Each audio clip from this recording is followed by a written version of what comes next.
Salut, bienvenue dans cette deuxième vidéo consacrée à la présentation de mon nouveau studio.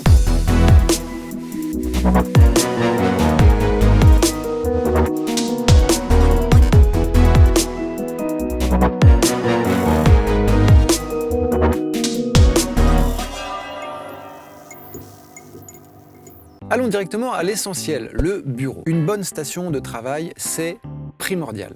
Je me suis regardé les petites vidéos sur YouTube des gars qui commandent, qui comparent, qui installent, qui font des retours, bref, ça vaut la peine d'y passer du temps. J'ai finalement choisi le Combodesk 88 de chez Thomann et j'en suis parfaitement content. Il est solide, pratique et aussi plutôt facile à monter, mais solide et pratique, ça, c'est très important. Un des avantages principaux de ce type de bureau, c'est la grande tablette rétractable pour poser mon clavier MIDI. J'utilise un Complete Control 61 touches. C'est un clavier qui est assez grand et qui pèse son poids, donc c'est vraiment important que la tablette soit robuste et qu'elle puisse supporter votre clavier MIDI. À l'arrière de ce bureau, là juste en dessous de la caméra, vous avez un petit plateau qui est surélevé qui permet de mettre les écrans et les enceintes à hauteur des yeux et des oreilles. Sur ce modèle, elles sont pas très hautes, mais ça correspond bien à mes besoins puisque la hauteur des écrans est ajustable et pour les enceintes, on peut toujours mettre des mousses en dessous, ce qui est bien pour éviter que le bureau vibre et résonne quand vous écoutez de la musique. Il y a aussi un truc qui est très agréable avec ce bureau, c'est qu'il est grand et donc on peut ranger plein de choses. Qu'avant, j'avais un tout petit bureau, là je suis refait. Accessoire de bureau qui paye pas de mine et qui change vraiment les choses. Un petit plateau élévateur pour pouvoir poser l'ordi. Déjà pour limiter la surchauffe et aussi pour placer l'écran à la bonne hauteur. Quand l'écran est placé plus haut, on a une position de travail plus ergonomique et on se casse moins le dos.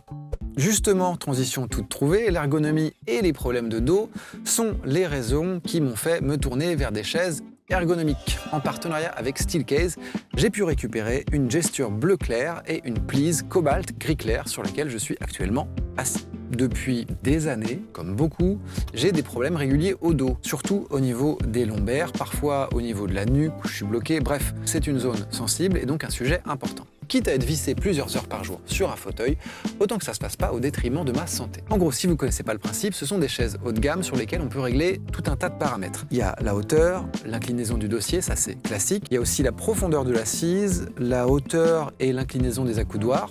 Et surtout, ce qui fait vraiment la différence pour moi, c'est de pouvoir choisir la résistance du dossier quand on se met en arrière et de pouvoir régler de manière indépendante la pression lombaire. Ça, c'est très bien. Ça demande quelques réglages, mais au final, on prend vite ses marques et on sent tout de suite la différence, clairement. Merci à Steelcase pour ce partenariat, merci à eux de financer cette vidéo. Il y a un shop en ligne, je vous mets le lien juste en dessous si ça vous intéresse. C'est sûr que c'est un budget important, mais on parle quand même d'un choix qui peut améliorer votre santé au quotidien. Je vous laisse mettre de la décision. Si on récapitule, un bon bureau à la bonne hauteur, une bonne chaise bien réglable, c'est l'essentiel du mobilier de cette pièce. Vous avez un petit meuble de rangement ici avec l'essentiel de ce dont j'ai besoin à portée de main. Pour le reste, quelques étagères sur lesquelles on vient mettre des petits crochets qui permettent d'accrocher des jacks, des casques, tout ce genre de choses qui s'enroulent et qu'on a souvent au studio. Passons rapidement sur les stands de guitare. J'ai un stand au sol qui est accessible, que je peux mettre à côté de moi pour avoir différents manches. Sinon, le reste des guitares et des ukulélés sont accrochés au mur. Dès qu'on peut gagner de la place dans un studio, c'est super. Ah oui, j'ai aussi un présentoir avec 44 paires de lunettes, mais ça, vous n'êtes pas obligé d'en avoir un chez vous. Le reste de la déco, c'est de la lumière. Alors j'ai choisi de la LED sous différentes formes. On a 4 fois 2 spots de LED qui sont de part et d'autre de la pièce, qui mettent une ambiance un petit peu partout. Ensuite, vous avez le grand rectangle derrière moi qui est paramétrable, je peux changer la couleur. De l'autre côté du studio, vous avez les fameuses Philips Hue que beaucoup de streamers utilisent.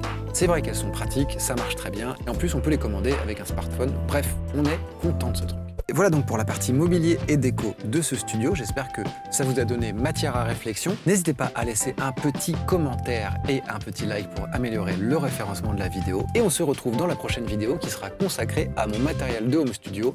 En gros, ce que j'utilise pour composer et enregistrer de la musique. Portez-vous bien et à bientôt.